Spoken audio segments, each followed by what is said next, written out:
Help me to reach 2,000 subscribers. The text came through just as I was stepping into my wedding dress. Don't expect anyone to come. Mom. At first, I thought it was a joke. My hands trembled, the lace sleeves of my gown slipping down my arms as I stared at those 7 words glowing on my phone screen. My mother wasn't one for subtlety, but cruelty? That wasn't her. The world around me blurred. My bridesmaids were laughing in the other room. Someone was spraying perfume, and the photographer's camera clicked rhythmically. But I stood frozen, my heart pounding so violently it drowned out everything else. I texted back, "What do you mean? Is everyone okay?" No reply. Minutes passed. My makeup artist touched up my lipstick. My maid of honor, Harper, zipped my gown, and the coordinator announced we'd begin in 10 minutes. I forced a smile, but my stomach twisted into knots. Then the phone buzzed again. A photo, a group photo. My mother, my father, my cousins, my sister, all smiling at a restaurant table draped with white linen and wine glasses. My sister was in a silver dress. The caption underneath read, "A family celebration before the truth comes out." My knees nearly gave out. "Emma, you okay?" Harper asked, catching my arm. I nodded weakly. "Yeah, just nerves." But it wasn't nerves. It was dread, deep and suffocating. I opened the photo again. My fiancé, Daniel, wasn't in it, but that didn't comfort me. My family's absence wasn't about him. It was about me, or something they knew. The ceremony began without them. The empty seats in the front row glared at me like open wounds. As Daniel slipped a ring on my finger, I smiled for the camera, my chest tight with confusion. He looked perfect, devoted. His eyes held mine with that steady warmth that made me fall in love with him 3 years ago. But behind that warmth, I thought I saw something flicker, a shadow, maybe, a hesitation. When the officiant pronounced us husband and wife, the crowd cheered. I kissed him, hollow inside. At the reception, I tried calling my mom again, straight to voicemail. Harper leaned in, whispering, "Maybe something happened with your dad's heart again."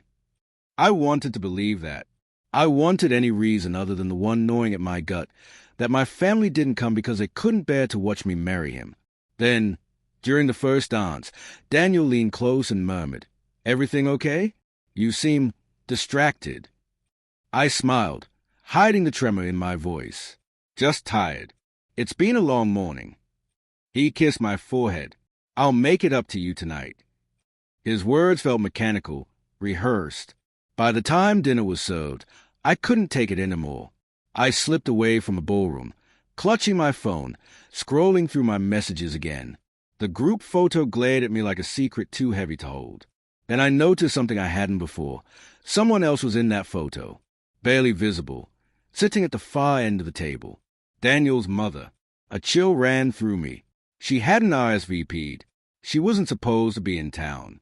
And yet, there she was, laughing beside my sister, their hands clasped like old friends. I stared at the photo again and again until the details burned into my mind. The wine bottle, the way my sister's hand rested over someone's. And then I saw it, a silver cufflink, the exact design I had given Daniel last Christmas. No, I zoomed in, my breath catching. It was him, Daniel, sitting beside my sister, smiling. I stumbled into the hallway, the world spinning. I tried calling my mother again. Nothing. My fingers shook as I opened her message thread. Scrolling up, there were older texts, ones I'd ignored during the chaos of wedding planning. "Emma, are you sure about this? You should talk to your sister before you make things official. She's been through a lot lately, and I don't want you hurt." At the time, I'd brushed them off as motherly worry, but now they screamed warnings I'd refused to hear. The air felt heavy, the hallway too quiet. From behind the ballroom doors, music and laughter muffled the truth clawing at my chest. I walked back in slowly, eyes locked on Daniel.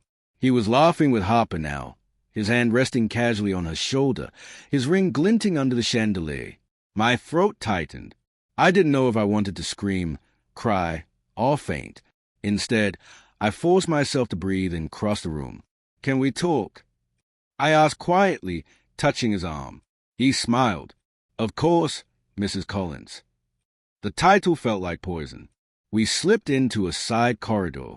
I showed him the photo. Explain this. His smile faltered. His eyes darted to the floor, then back to me. Emma, it's not what you think. My voice cracked. Then tell me what it is. Why were you there? Why is my sister holding your hand? He exhaled slowly, his jaw tightening. I didn't want to hurt you. It was a mistake. It happened once, months ago. We thought it was over. My chest caved in. We. He reached for me, but I stepped back. She came to me after your fight about the bridesmaid dresses.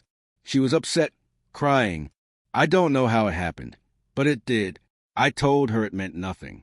I swear, Emma, it was over long before today. I shook my head, tears stinging. Then why were you at that restaurant? Why did my family choose her over me? Because they know, he whispered. Your mother found out. She said she couldn't watch us get married knowing what we did. I begged her not to tell you. I wanted to fix this. By marrying me, I spat. By pretending, he looked shattered. Because I love you. I laughed bitterly. No, Daniel. You loved the comfort of being forgiven before I even knew I'd been betrayed. He reached for me again, but I turned and walked away. My veil brushed the floor behind me like a ghost trailing my broken vows. Outside, the night air was sharp and cold. I walked until the music faded into silence. I didn't know where I was going, just away from him, away from them. Then my phone buzzed one last time. It was a message from my mom. You deserve truth, not silence. Come home when you're ready. We'll be waiting. Attached was another photo, this time of her holding my sister's hand. My sister's eyes were red, swollen. The caption read, She told us everything. We told her to leave him. She refused. I sank onto a bench, the weight of the truth crushing me. My sister hadn't just betrayed me. She'd chosen him, and my family had chosen to protect me by staying away. In the distance, the lights of the reception hall shimmered, distorted by tears. The sound of faint laughter drifted through the night, hollow and cruel.